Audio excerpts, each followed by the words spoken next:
So welcome back to lecture of polynomials. This is exercise 2.2 question number 1 and the question number 1 is find the zeros of the following quadratic polynomials. ये quadratic polynomials दिए हुए हैं, उनके zeros find करने हैं पहली बात and verify the relationship between the zeros and the coefficient.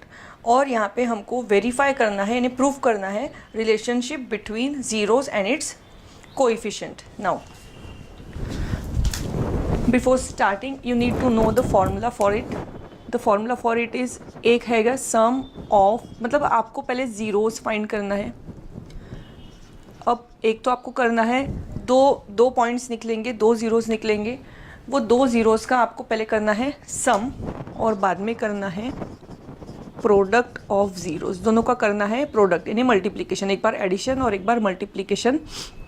And this will be equal to, यहाँ पे ये इक्वल होगा minus b by a form में और यहाँ पे इसका फॉर्मूला रहेगा सी बाई ए. नाउ यहाँ पे डिनोमिनेटर दोनों के कॉमन है ए, सिर्फ यहाँ पे माइनस ऑफ बी है और यहाँ पे सी है, लेकिन ये ए बी ये कहाँ से मिलेंगे हमको? जो हमारा इक्वेशन है वो हमेशा इस फॉर्मेट में रहेगा, a x square plus b x plus c equal to 0. अब यहाँ पे मैंने x लिखा है, लेकिन ज़रूरी नहीं कि हमेशा x रहेगा. जैसे गिवन प्रॉब्लम से इसमें यहाँ पे x है लेकिन यहाँ पे s लिखा है, तो x की जगह पे s हो सकता है, u हो सकता है, t हो सकता है, कुछ भी हो सकता है. सिर्फ यहाँ पे जो x स्क्वायर है या u स्क्वायर है या t स्क्वायर है उसका कोएफिशिएंट यानी हमारा रहेगा a, जो x की टर्म है उसका कोएफिशिएंट यानी हमारा रहेगा b, और जो कांस्टेंट टर्म है उसको हम रिप्रेजेंट कर रहे हैं c से. और जब आप देखेंगे कि ये वैल्यू मतलब जो गिवन क्वेश्चन है उसकी ये वैल्यू यहाँ पे पुट करते हैं, यहाँ पे और यहाँ पे, तो आपको पता चलेगा कि सम ऑफ ज़ीरोज़ का भी आंसर वही था जो माइनस बी बाई ए का आ रहा है, और प्रोडक्ट ऑफ ज़ीरोज़ का भी वही आंसर रहेगा जो सी बाय ए पुट करके आ रहा है. तो दिस विल बी इक्वल, और यही कंडीशन हमको वेरीफाई करनी है after finding the zeros of the following equations. So let's start with the first problem. The first problem is x square minus 2x minus 8. ये गिवन इक्वेशन है x square minus 2x minus 8. अब हमको zeros find करने हैं तो हमको इसको equate to 0 करना पड़ेगा, क्योंकि zeros कब फाइंड होंगे? जब हम इक्वल टू 0 करेंगे. यहाँ पे अब हमें क्या करना है, कुछ इक्वेशंस आपको ये सीक्वेंस में नहीं दिए रहेंगे, एक्स स्क्वायर एक्स और कांस्टेंट इस फॉर्मेट में नहीं रहेंगे, हमको इसी फॉर्मेट में इक्वेशन चाहिए. पहले एक्स स्क्वायर की टर्म, फिर एक्स की टर्म, फिर कांस्टेंट की टर्म. जैसे यहाँ पे भी है, यहाँ पे भी है, लेकिन यहाँ पे आपको एक्स स्क्वायर के बाद कांस्टेंट दिया है, फिर एक्स की टर्म दी है, तो थर्ड प्रॉब्लम में आपको वो इंटरचेंज करनी पड़ेगी. मतलब ये हमारा जो सीक्वेंस है ये फिक्स है. नाउ इसमें क्या करना पड़ता है, एक्स स्क्वायर का कोएफिशिएंट हमारा है 1 और यहाँ पे है आखिरी जो कांस्टेंट है वो है -8. तो एक्स स्क्वायर का कोएफिशिएंट और ये कांस्टेंट पहले मल्टीप्लाई कर लेना है. कितना होगा? 1 इंटू -8. 1 into -8 will be -8. तो हम लोगों को -8 एक साइड में रफ में लिख लिया. अब इसके फैक्टर्स, ऐसे फैक्टर्स जिसका मल्टीप्लिकेशन -8 ही आएगा लेकिन एडिशन आएगा -2. अब हमें पता है 4 2 ज़ा, देखो 1 8 ज़ा भी आता है, लेकिन हमको पता है 8 - 1 करो या 1 - 8 करो या 1 + 8, कोई भी आंसर 2 तो नहीं आने वाला, -2, इसलिए हम 1 8 नहीं लिखेंगे. हमको पता है 4 इंटू 2 इज़ 8 और 4 - 2 भी 2 आता है, लेकिन हमको यहाँ पे -8 चाहिए. तो हम आइदर इसको माइनस देंगे या इसको माइनस देंगे, बिकॉज दोनों में से मल्टीप्लिकेशन हमको क्या चाहिए? माइनस चाहिए. तो एक पॉजिटिव साइन है, एक निगेटिव साइन है ऑब्वियसली. नाउ यहाँ पे हमको एडिशन देखना पड़ेगा कि क्या है. एडिशन में क्या आना चाहिए? बीच वाली टर्म यानी कि -2. अब एडिशन में -2 कब आएगा? अगर मैं -2 को देती हूँ तो 4 - 2 विल बी +2. यहाँ पे हमको -2 चाहिए, इसलिए हम लोग साइन किसको देंगे? -4. ये यहाँ पे ये जो -4 और 2 हमारे जो फैक्टर्स आए, फाइनल फैक्टर्स, वो हमको पुट करना है मिडल टर्म में और मिडल टर्म को स्प्लिट करना है 2 में. अब ये हो जाएगा एक्स स्क्वायर, यहाँ पे पुट कर देंगे -4x plus 2x minus 8 equal to 0. क्या किया हमने? सिर्फ ये मिडल टर्म थी जो -2x, इसको ये दो टर्म्स में, जो दो हमारे आंसर आए थे उसमें हमने स्प्लिट कर दिया. अब पहली दो टर्म में से कॉमन निकालना है, दूसरी टर्म दो टर्म में से कॉमन निकालना है, और ऐसे कॉमन निकालना है कि दोनों के जो ब्रैकेट्स आएंगे वो सेम आना चाहिए. तो यहाँ से निकलता है x कॉमन निकल गया, तो यहाँ पे बचेगा एक्स स्क्वायर का जो है x और यहाँ पे बचेगा -4। तो यहाँ से क्या कॉमन निकल रहा है, 2 निकल रहा है, जिसमें ब्रैकेट में बचेगा फिर से x -4। तो जैसे मैंने बताया ये जो ब्रैकेट है ये हमको कॉमन चाहिए। अब कॉमन ब्रैकेट जो है वो एक बार लिख ली और जो बची हुई टर्म्स है वो एक बार लिख ली। अब दोनों को सेपरेट इक्वल टू आपको 0 करना है। तो x -4 equal to 0, x + 2 equal to 0, और फिर ये -4 उस साइड चला गया और ये +2 भी उस साइड चला गया। तो x = 4 और x = -2। अब ये x की दो जो वैल्यूज़ आई हैं इसको कहते हैं हम ज़ीरोज़। नाउ आपने एक बात हमेशा ध्यान में रखना कि ये जो हम यहाँ पे जो फैक्टर्स निकालते हैं सबसे पहली बार, वो फैक्टर्स की हमेशा आंसर में साइन चेंज हो जाती है आखिरी में, ये आप ध्यान में रखना। अगर यहाँ पे भी कुछ मिस्टेक हो गई है तो भी आपको ये ध्यान में रखना है कि जो फैक्टर्स आपने बराबर निकाले होंगे तो उसकी साइन यहाँ पे अपोजिट हो जाएगी। -4 का +4 हो जाएगा, +2 का -2। अगर यहाँ पे 1 और 2 आता तो -1 और -2, -1 3 आता तो +1 और -3, ऐसे यहाँ पे साइन चेंज हो जाएगी। अब हमको क्या करना था, जो मैंने फॉर्मूला बताया था, कौन सा, sum of zeros is equal to क्या बताया था, -b/a and product of zeros बताया था c/a। तो वही हमको यहाँ पे ये जो दो फार्मूला है, इम्पॉर्टेंट फार्मूला है इस चैप्टर के लिए, बहुत बार इसी पे प्रॉब्लम्स आएंगे और यही आपको वेरीफाई करना है। तो सम ऑफ ज़ीरोज़, पहले तो हमको सम करना है। 4 और -2 ये जो दो हमारे ज़ीरोज़ आए हैं, 4 - 2, आंसर क्या आ गया 2। और अगर मैं यहाँ पे करती हूँ -b/a, तो -b यानी कौन है हमारा, देखो ये a यानी कौन हो गया 1। इस इक्वेशन में ये x² का कोएफिशिएंट यानी a है, ये x का कोएफिशिएंट यानी b है, एंड ये कांस्टेंट यानी c है। तो -b/a यानी क्या हो गया, -b यानी हमारा है -2 और a यानी हमारा है 1। तो आंसर क्या हो गया 2, और ये दोनों क्या आ गए इक्वल। एक इक्वेशन वेरीफाई हो गया। Now second equation is product of zeros. अब दोनों का प्रोडक्ट करना है, 4 और -2 का। तो 4 × -2 +- 4 × 2 8, यहाँ पे आ गया -8। और जो इक्वेशन दिया है प्रोडक्ट ऑफ ज़ीरोज़ के लिए वो है c/a। तो c/a will be constant, that is -8 upon a। a यानी कौन है यहाँ पे 1, -8 अपॉन 1 इज -8, ये भी आ गया इक्वल, हेंस वेरीफाइड। यहाँ पे हो गया हमारा ये प्रॉब्लम ख़त्म। इसी टाइप से हम देखेंगे बाकी के problems. So now the second problem is 4s² - 4s + 1। और फिर से सेम जैसे पहले किया था वैसे इक्वल टू 0 कर दिया। अब जो पहली टर्म है और जो आखिरी कांस्टेंट है, इन दोनों का मल्टीप्लिकेशन आता है +4, और +4 के ऐसे फैक्टर्स जिसका एडिशन -4 आ रहा है। सो 2 2 = 4, और अगर -4 एडिशन आ रहा है इसका मतलब दोनों को क्या लगा हुआ है माइनस, क्योंकि दोनों का मल्टीप्लिकेशन -* -+4 आएगा और दोनों का एडिशन कितना आएगा -2 -2 -4। तो ये कंडीशन में वो सेटिस्फाई हो रहा है। ये जो है मिडल टर्म में दोनों में ये यहाँ पे रख दिए।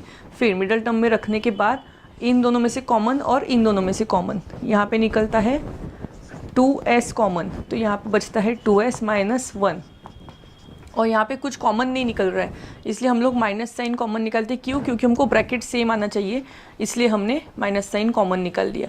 तो ये हो जाएगा 2s - 1 = 0, एक ब्रैकेट, और ये बची हुई टर्म्स की बनेगी दूसरी ब्रैकेट।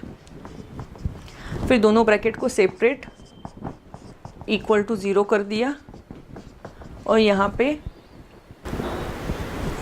2s = 1 आ गया, और यहाँ पे भी 2s = 1 आ गया। तो s = 1/2, और यहाँ पे भी s = 1/2। अब इस केस में, ये वाली केस में, मैंने जैसे पिछले इसमें बताया था कि इसकी साइंस यहाँ पे चेंज होके जो रहता है वो फैक्टर्स आते हैं। साइन तो चेंज हो गई, लेकिन यहाँ पे 1/2 आ गया। क्यों? क्योंकि वो वैलिड कब होता है, जब s² यानी पहली टर्म है उसका कोएफिशिएंट अगर 1 है तो डायरेक्टली ये जो नंबर्स रहते हैं उसकी साइन चेंज होकर वही नंबर यहाँ पे आएंगे। लेकिन यहाँ पे क्या हो गया, s² का कोएफिशिएंट अदर देन 1 था, वो 1 नहीं था। तो इसीलिए हमारे जो फैक्टर्स है यहाँ पे वो चेंज हो गए, वो अपॉन में वो आ गए, ठीक है। अब ये जो नंबर है इनका फिर से वही फॉर्मूला यूज़ किया, पहले निकाला sum of zeroes. Sum of zeros is 1 + 2 1/2 + 1/2 is equal to कितना होगा 1, हाफ प्लस हाफ इज़ 1। और यहाँ पे सम ऑफ ज़ीरोज़ के लिए फॉर्मूला कौन सा था, -b/a। अब -b यानी कौन है यहाँ पे, मिडल टर्म जो थी हमारी गिवन प्रॉब्लम में, दैट इज़ -4 अपॉन a, यानी यहाँ पे कौन है 4। यहाँ पे माइनस माइनस प्लस हो गए, यानी आ गया 4/4 और आंसर आ गया 1। ये हो गए इक्वल, एक कंडीशन वेरीफाई हो गई। अब product of zeros, product of zeros is दोनों का मल्टीप्लिकेशन, तो 1/2 इंटू 1/2 इट गिव्स 1/4। और यहाँ पे फॉर्मूला रहता है इसका c/a, c/a यानी c यानी कॉन्स्टेंट, a यानी 4। ये दोनों आ गए equal, hence verified. Third problem is 6x² - 3 - 7x = 0। तो मैंने जैसे बताया था ax² + bx + c फॉर्म में हमको इक्वेशन चाहिए। तो 6x² अपनी जगह पे ठीक है, लेकिन हमको उसके बाद में x की टर्म चाहिए। हमें हमेशा x की डिसेंडिंग पावर में ही सब इक्वेशन, कोई भी इक्वेशन रहे, चाहे वो आगे के जो एक्सरसाइजेस है उसके रहे, लेकिन हमको सबसे पहला काम करना है कि उसको डिसेंडिंग फॉर्म में x के जो पावर है उसके हिसाब से अरेंज करना है। अब यहाँ पे आ जाएगा x² के बाद में x की टर्म आएंगी, यानी 7x और -3 = 0। अब यहाँ पे भी हम जो फैक्टर्स निकालेंगे वही आंसर में नहीं आएंगे, क्यों, क्योंकि x² का कोएफिशिएंट 1 नहीं है। यहाँ पे क्या करेंगे, 6 और -3 कर दिए पहले मल्टीप्लाई, 6 × -3 -18। अब -18 के ऐसे फैक्टर्स जिसका एडिशन 7 है, तो हमको पता है 9 × 2 = 18 और पता है कि 9 - 2 क्या रहता है 7। लेकिन अगर मैं 9 - 2 करती हूँ तो वो 7 + 7 आएगा, -7 नहीं आएगा। इन दोनों का मल्टीप्लिकेशन तो वो सेटिस्फाई कर रहा है, 9 × -2 विल बी -18, लेकिन वो एडिशन की कंडीशन सेटिस्फाई नहीं कर रहा है, इसलिए हम लोग माइनस साइन यहाँ से हटा के 9 पे दे देंगे। सो -9 और 2 अब हमको यहाँ पे फिक्स करने हैं मिडल टर्म को स्प्लिट करके, ठीक है। ये हो जाएगा 6x² - 9x + 2x - 3 = 0। यहाँ से अभी कॉमन क्या निकल रहा है हमारा, 3 भी निकल रहा है और x भी निकल रहा है। यहाँ पे क्या बचेगा, 2x - 3 3 × 9, ये हो गया 2x - 3। यहाँ से तो कुछ कॉमन टर्म है नहीं, ना x कॉमन निकलता है ना कोई कांस्टेंट कॉमन निकल रहा है, तो +1 ही हम लोग लिखेंगे, क्योंकि हमको जैसे कि वैसे ही साइन अंदर चाहिए। ये दिख रहा है आपको, ये हमारा एम यही है कि ब्रैकेट सेम आना चाहिए। तो नाउ 2x - 3 एक ब्रैकेट में डाल दिया, और बची हुई जो बाहर ब्रैकेट के बाहर की टर्म है वो एक ब्रैकेट में डाल दी। यहाँ पे 2x = यहाँ पे जो है -3 उधर जाके +3 आ जाएगा, और 3x = -1। So x becomes 3/2 and x = -1/3। अब हमें फिर से करना है sum of zeroes. Sum of zeros यानी 3/2 - 1/3। यहाँ पे क्रॉस मल्टीप्लाई किया, यहाँ पे आ गया 6, ये हो गया 9 - 2 यानी कि 7/6। अब सम ऑफ ज़ीरोज़ का हमारा दूसरा फॉर्मूला क्या था, -b/a।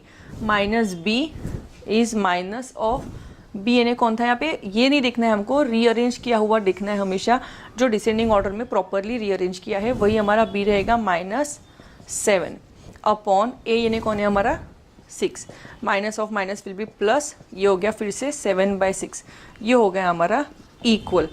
Now product of zeros, product of zeros जो है दोनों का मल्टीप्लिकेशन, तो 3/2 इंटू -1/3, यहाँ पे 3 3 गेट्स कैंसल, ये हो गया -1, ऊपर बचा है अपॉन में 2। और प्रोडक्ट ऑफ ज़ीरोज़ का फॉर्मूला था c/a। c यानी हमारा है -3 अपॉन a यानी हमारा है 6, और क्योंकि ये 3 के टेबल में जाता है तो 3 1 = 3, 3 2 = 6, -1/2। Again the answer is equal, hence verified. ठीक है, अब देखते हैं क्वेश्चन नंबर 4।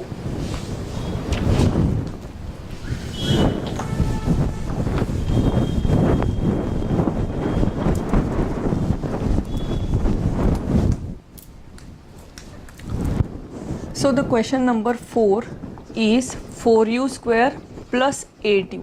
अब इसको तो हमने इक्वेट टू 0 कर दिया. अब हमें पता है इसको स्टैंडर्ड फॉर्म में अगर लिखते हैं तो 4u स्क्वायर प्लस 8u, और जो टर्म मिसिंग है अकॉर्डिंग टू हमारा आइडियल जो इक्वेशन है वो क्या है, ax square plus bx plus c है. जो टर्म मिसिंग है, अगर u की टर्म नहीं होती और डायरेक्ट कांस्टेंट होता तो हम इसको 0 लिखते हैं, और जो टर्म मिसिंग है उसको हमको बेसिकली करना है 0. ये हमारा रहेगा मेन इक्वेशन. अब इसमें से हम लोग इसको तो फैक्टराइज करने की ज़रूरत नहीं है. क्यों? क्योंकि इसमें से डायरेक्टली कॉमन निकल रहा है 4u, बचेगा अंदर u प्लस 2 इक्वल टू 0. एक बार 4u को 0 से इक्वेट किया और एक बार u प्लस 2 को इक्वेट टू 0 किया. यहाँ पे भी u इज इक्वल टू 0, क्योंकि 4 मल्टीप्लीकेशन का उधर जाके आ जाएगा डिवीजन, और 0/4 will be 0 and u is equal two plus 2 उधर चला गया -2. ऐसे फॉर्मेट के इक्वेशंस को हमको ऐसे ही सॉल्व करना है. जहाँ पे कांस्टेंट की टर्म है ही नहीं तो उसको 0 लिखना है.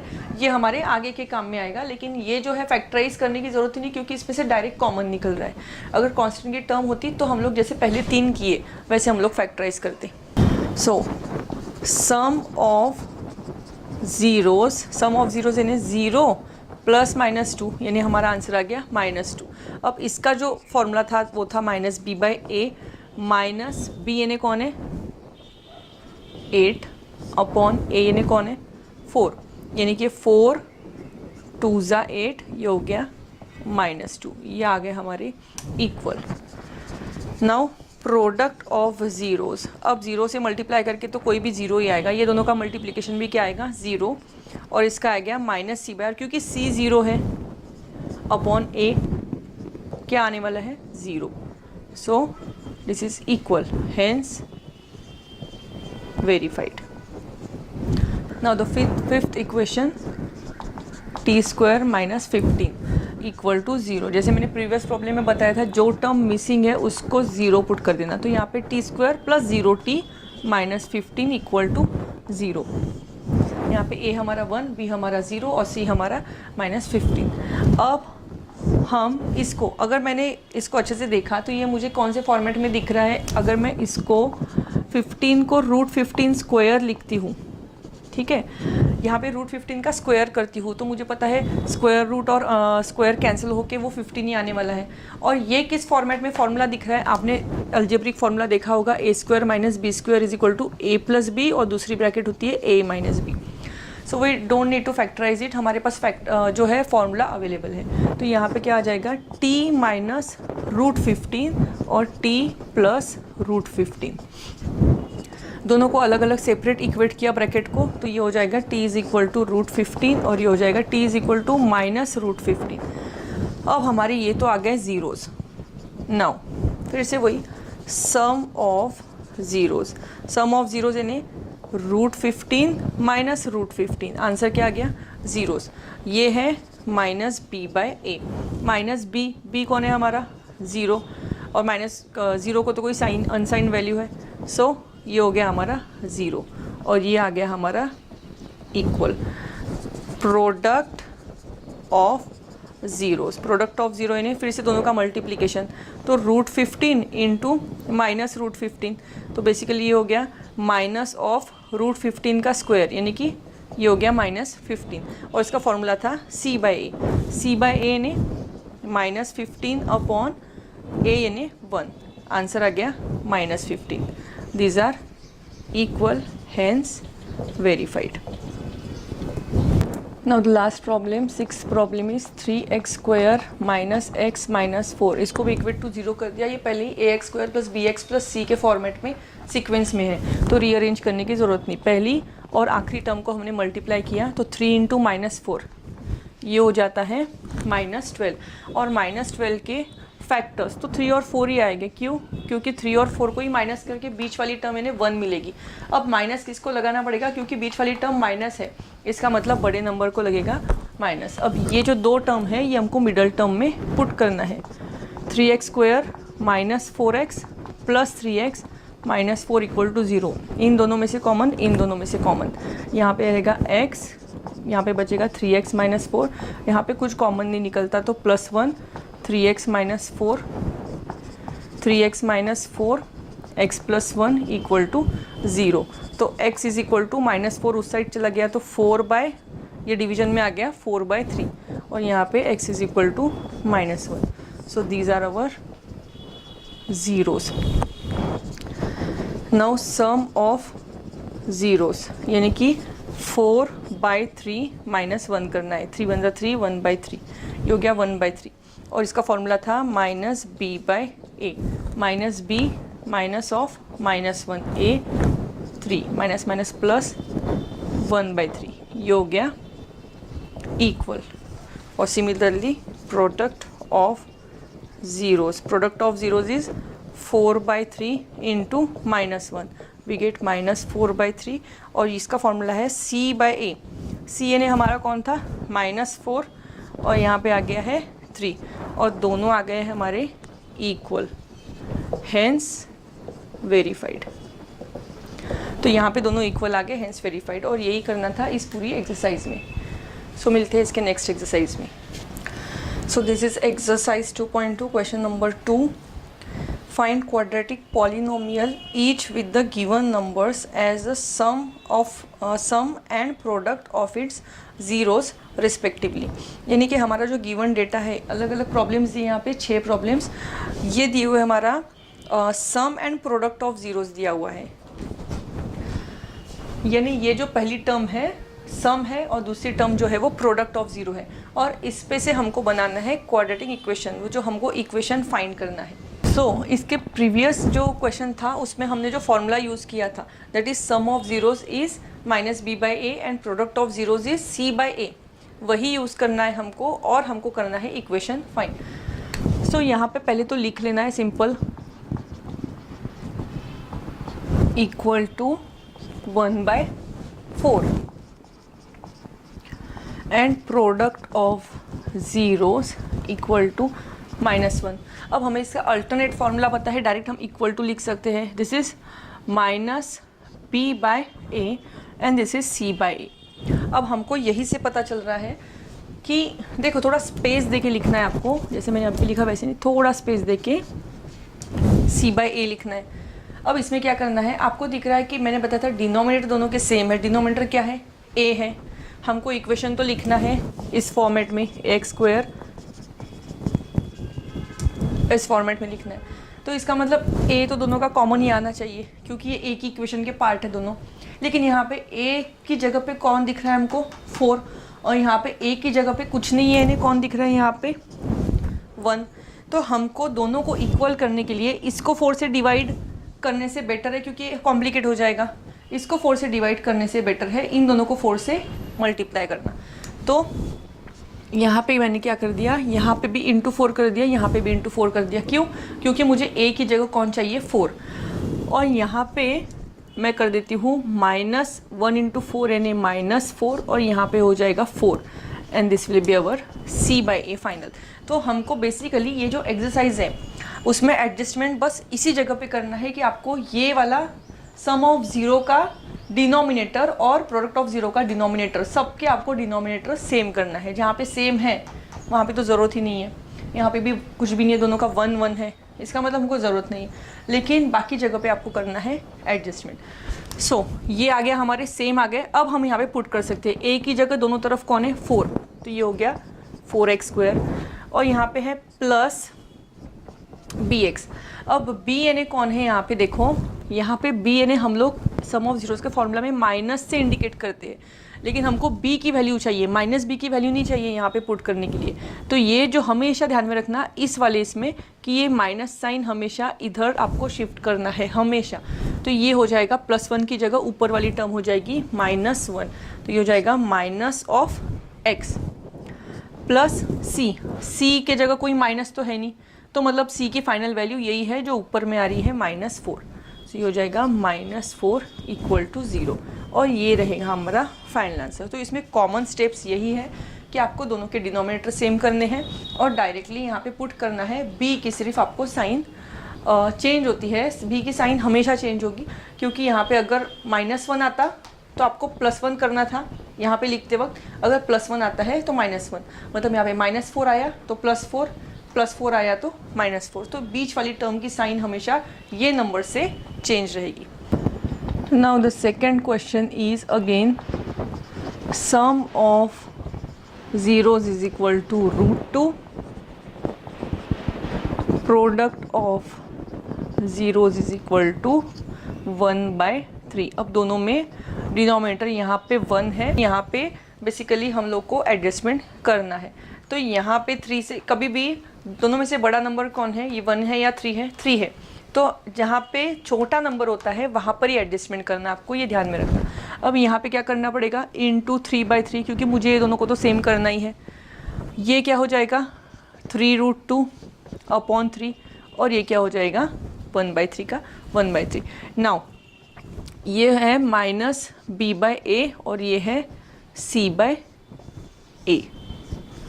तो हमारा final answer ax² + bx + c = 0। a ने 3x², और मैंने बताया था b की साइन चेंज होती है, तो ये -3√2x और c ने +1 = 0। ये रहेगा हमारा फाइनल आंसर।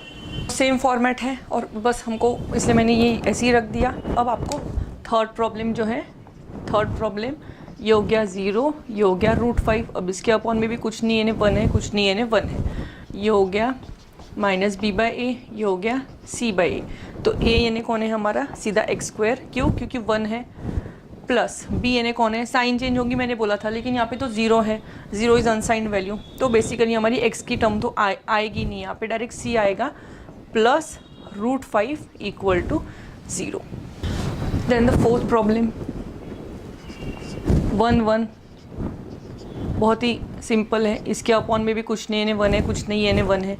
ये हो गया -b/a, ये हो गया c/a, a यानी कॉमन हो गया क्योंकि एडजस्टमेंट की ज़रूरत ही नहीं है, तो ये हो गया x²। अब ये माइनस साइन इधर शिफ्ट हो गई, तो -1x यानी कि -x, और c यानी हो गया 1। ये रहेगा हमारा फाइनल आंसर। अब यहाँ पे फिफ्थ प्रॉब्लम यानी -1/4। अब इन केसेस में भी एडजस्टमेंट की ज़रूरत ही नहीं है क्योंकि दोनों में 4 कॉमन है, तो ये डायरेक्टली -b/a और ये डायरेक्टली c/a। अब a यानी दोनों तरफ 4 है, यानी यहाँ पे हो गया 4x²। b की साइन चेंज होती है हमेशा, तो -1 है, तो यहाँ पे हो जाएगी +1, और c यानी है +1 = 0। ये रहेगा हमारा फाइनल आंसर। यहाँ पे है 4 और यहाँ पे है 1, यहाँ पे भी अपॉन में कुछ नहीं है, 1 है, यहाँ पे कुछ नहीं है, 1 है। ये हो गया -b/a, ये हो गया c/a, a दोनों जगह पे 1 है, no need of adjustment. x² minus shift हो गया यहाँ पे, -4x + 1 = 0। ये हो गया हमारा फाइनल आंसर। तो दिस वॉज एक्सरसाइज 2.2। मिलते हैं एक्सरसाइज 2.3 में।